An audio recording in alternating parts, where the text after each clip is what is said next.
Shalom, selamat berjumpa kembali sahabat-sahabat Buslighter dimanapun sahabat-sahabat berada, dengan Bang Andri kembali di sini dan kita berjumpa kembali di studio yang Bang Andri pernah bagikan beberapa waktu yang lalu ya. Kita sekarang sudah ada di studionya Buslight ya. Puji Tuhan, oleh kemurahan Tuhan, oleh anugerah Tuhan, akhirnya Buslight sekarang punya markas dan punya studio ya gitu. Di tempat ini, di meja ini nanti kita akan bikin podcast, kita akan bikin eksperimental segala macam ya, karena kita sekarang udah punya studio sendiri. Oke, apa yang ingin Bang Andri bagikan di kesempatan kali ini? Mungkin ada beberapa dari teman-teman, sahabat-sahabat yang pernah dapet cerita tentang kalau kita bicara manajemen ya, pengembangan diri gitu ya.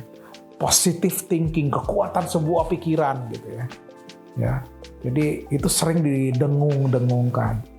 Memang mungkin tidak ada salahnya ya kita bicara tentang kekuatan sebuah pikiran. Tetapi memang kalau kita baca ada sebuah ayat dari Amsal 23 ayat yang ke-7a. Dikatakan gini, sebab seperti orang yang membuat perhitungan dalam dirinya sendiri, demikianlah ia. Bahasa Inggrisnya lebih bagus teman-teman, bahasa Inggrisnya. Lebih enak dibaca gitu ya. Proverbs ya, Amsal 23:7 bilang, says as a man thinks, so he is.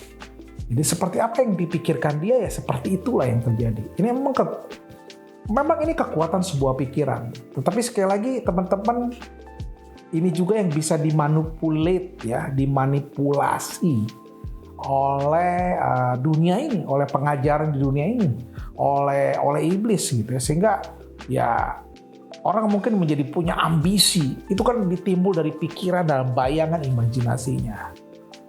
Nah mungkin kalau dalam dunia manajemen sekuler biasanya pikirkan supaya terjadi gitu ya. Yang menjadi Tuhan itu bukan Tuhan, tapi dirinya, saya dengan pikiran saya. Nah, kita dalam Tuhan tidak seperti itu, ya. Kalau kita baca kisah tentang buah anggur, ya, tentang anggur, tentang pengusaha, siapakah pengusaha? Yaitu Bapa sendiri, ya. Yesus menjadi batang pokok anggur dan kita ranting-rantingnya, ya. Ketika kita diinginkan untuk berbuah dalam hal apakah Bapa dipermuliakan, itu kita berbuah banyak. Ketika kita bicara tentang buah dari pelayanan. Bahkan dikatakan, jikalau kamu tinggal dalam aku dan aku tinggal dalam kamu, katanya, mintalah apa saja yang kamu kehendaki dan kamu akan menerimanya. Wow, kan? Tapi ini ada sebuah syarat dari sebuah pikiran itu bahwa kita harus tinggal dalam dia dan dia tinggal dalam kita, maka kita akan berbuah. Bahkan mintalah apa yang kamu kehendaki, maka kamu akan menerimanya. Nah, ayat ini baru nyambung. For as a man, apa yang dipikirkan manusia itu yang terjadi pada dirinya. Nah, hari ini saya ingin sampaikan kepada saudaraku bahwa kalau kita berpikir tentang ketakutan, memang kita akan jadi takut. Tapi waktu kita berpikir positif, maka firman Tuhan bilang, pikirkan apa yang baik, yang indah, yang berkenan, yang mulia, yang sedap didengar. Itu ayat firman Tuhan. Nah, waktu kita baca firman Tuhan mempengaruhi pikiran kita, kemudian kita renungkan, ini terjadi, saudaraku. Bahkan ayat sudah bilang, jikalau kamu tinggal dalam aku dan aku di dalam engkau, mintalah apa saja yang kamu kehendaki, kamu akan terima. Artinya di dalam Tuhan. Ada sebuah cerita ini konon ceritanya di Eropa, di sebuah tempat pemotongan daging. Ya. Ketika ada seorang muda, ya mungkin usia 30-35 tahun, masih sangat muda.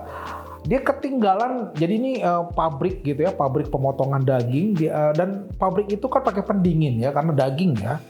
Nah, malam itu dia tertinggal sendirian dan ya tidak beruntungnya dia, pintu pabrik ini adalah pintu one way, jadi hanya bisa dibuka dari luar tapi nggak bisa dibuka dari dalam, karena ruangan berpendingin es. Nah, malam itu dia tertinggal sendirian, teman-temannya keluar dan teman-temannya tutup pintunya. Mereka pikir dia pun sudah keluar. Dia baru menyadari beberapa waktu kemudian bahwa dia tertinggal di dalam ruangan berpendingin es. Nah, malam itu kebetulan sudah ada delivery, jadi semua daging nggak ada. Jadi ruangan itu hanya tinggal ruangan dengan dia dan ruangan besar yang dijadikan freezer pendingin. Ya. Apa yang terjadi besok hari, konon dari cerita ini, si pemuda tersebut dengan pakai jaket, semua orang masuk ruangan karena ruangan berpendingin pasti jaket, itu terduduk di dekat pintu dan dalam kondisi sudah meninggal.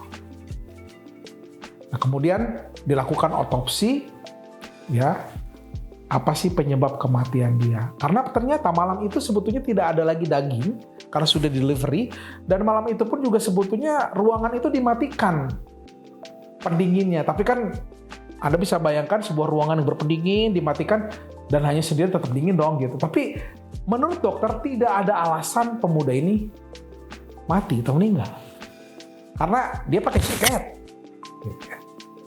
Ruangan juga lagi nggak on freezernya. Tapi pria ini, anak muda ini meninggal. Lalu dokter menyimpulkan, anak muda ini meninggal karena ketakutan. Karena pikirannya, waduh, mati gua. Matilah dia. Ini yang sahabat-sahabat Buzzlighter harus sadari. Nah, kita harus sadari setiap hari kenapa dunia dengan manajemen mengatakan berthink positif, berpikir itu betul adanya. Tapi bagaimana kita bisa bertahan, berpikir tetap positif kalau dunia mengandalkan kekuatan kita, mengandalkan kekuatan diri sendiri. Tetapi di dalam Tuhan ada satu yang luar biasa. Kita mengandalkan firman Tuhan. Karena itu nggak salah, saudaraku. Engkau renungkan firman Tuhan, kau baca firman Tuhan, janji firman Tuhan, kemudian itu direnungkan. Dan firman Tuhan punya kuasa. Kenapa? Karena dia Allah sendiri. Karena dia roh Allah sendiri, mewahyukan dalam hidup kita. Dia punya kuasa mengubahkan hidup kita.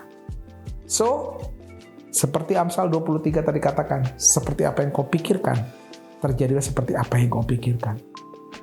Ayat yang lain bilang, kalau aku tinggal di dalam engkau dan engkau tinggal dalam aku, mintalah apa saja yang kamu kehendaki maka kamu akan menerimanya.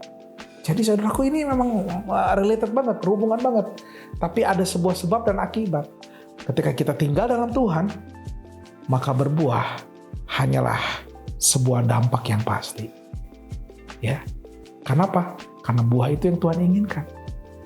Ada nggak sih buah itu tumbuh sendiri? Kan nggak? Bunga, maksud saya buah ya. Buah itu kan tumbuh di ranting. Ranting ngapain sih untuk berbuah? Nggak ada, hanya nempel sama pokoknya. Coba Anda lihat pohon mangga, coba lihat pohon jambu, pohon durian, pohon apapun yang di sekitar Anda. Bagaimana dia berbuah? Buah itu keluar dari ranting. Dan apa yang dikerjakan ranting? Cukup dia nempel pada pokoknya, pada pokok batang pohon besarnya, yaitu Yesus Kristus, yaitu firman Tuhan. Tinggal dalam dia, dan dia di dalam kita. Maka kita pasti berbuah. Maka apapun yang kau pikirkan, apapun yang kau kehendaki, karena itu selaras dengan permintaan Tuhan, kita pasti menerimanya. Tuhan Yesus memberkati. Nantikan episode-episode lainnya, hal-hal lainnya dari Buzzlight di tempat ini. God bless you. Semoga ini menginspirasi sahabat-sahabat sekalian.